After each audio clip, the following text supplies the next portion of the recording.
Welcome back to STV cooking channel. ఈ రోజు మనం శనగపిండితో హల్వా ఎలా చేసుకోవాలో చూద్దాము. ఈ శనగపిండి హల్వాకి 2 చిన్న గిన్నెలతోటి శనగపిండి తీసుకున్నాను.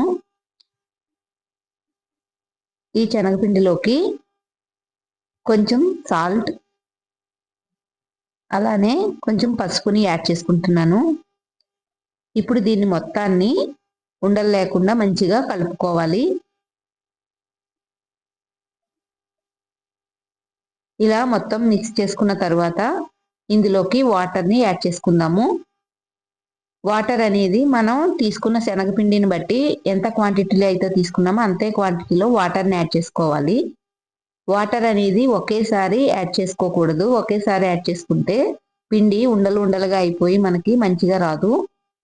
కొంచెం కొంచెంగా యాడ్ చేసుకుంటూ ఈ మొత్తాన్ని దోసపిండి కన్సిస్టెన్సీ వచ్చేంత వరకు మనం కలుపుకోవాలి.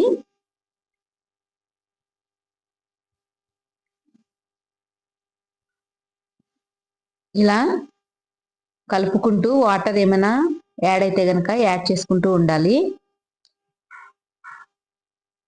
చూసారు కదా, ఈ కన్సిస్టెన్సీలో ఉంటే సరిపోతుంది. ఇలా దోసపిండి కన్సిస్టెన్సీ వచ్చిన తర్వాత దీన్ని పక్కకు పెట్టుకోవాలి.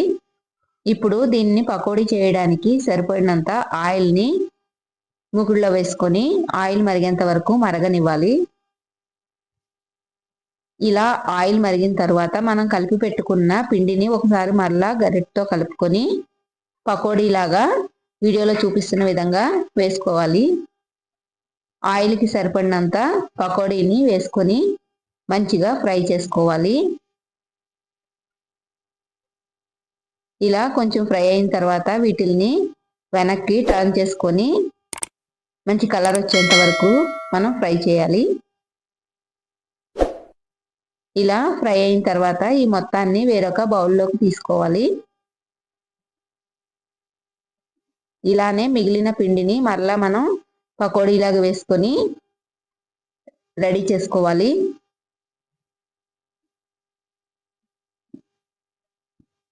ఇలా పకోడీని మొత్తాన్ని వేసుకొని పక్కకి ఉంచుకోవాలి. ఇప్పుడు వేరొక బౌల్లోకి చక్కెరని తీసుకుందాము. చక్కెర అనేది మనం తీసుకున్న శనగపిండి క్వాంటిటీకి సమానంగా తీసుకోవాలి. చక్కెరలోకి యాడ్ చేసే వాటర్ కూడా అదే క్వాంటిటీలో యాడ్ చేసుకోవాలి. ఈ చక్కెర కరిగేలోపు మనం రెడీ చేసి పెట్టుకున్న పకోడీని మిక్సీ జార్లో వేసుకొని బరకగా మిక్సీ చేసుకుందాము. ఇలా బరకగా చేసుకుంటే సరిపోతుంది. ఇలానే మిగిలిన పకోడీ మొత్తాన్ని కూడా మిక్సీ చేసుకొని వేరొక బౌల్లోకి తీసుకోవాలి. ఇలా మొత్తాన్ని మిక్సీ చేసుకున్న తర్వాత పక్కకు ఉంచుకొని చక్కెర అనేది మొత్తం కరిగిపోయింది కదా, ఇప్పుడు ఈ చక్కెరలోకి ఇలాచీ పౌడర్ అలానే ఫుడ్ కలర్ని యాడ్ చేద్దాము. ఇందులోకి 1 టేబుల్ స్పూన్ వరకు ఇలాచీ పౌడర్ని యాడ్ చేసుకున్నాను. ఈ మొత్తాన్ని ఒకసారి మంచిగా కలుపుకోవాలి. ఇప్పుడు ఇందులోకి నేను ఫుడ్ కలర్ని కూడా యాడ్ చేస్తున్నాను. మీకు ఫుడ్ కలర్ అనేది ఇష్టం లేకపోతే స్కిప్ చేయొచ్చు.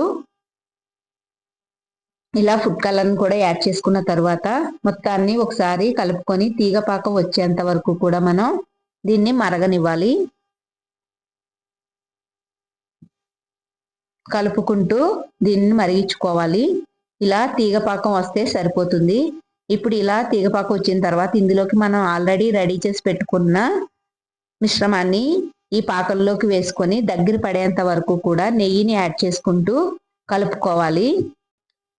ఎప్పుడైనా మనకి స్వీట్ తినాలనిపించినప్పుడు ఇలా సింపుల్గా తక్కువ టైంలోనే స్వీట్ని చేసుకొని సర్వ్ చేసుకోవచ్చు.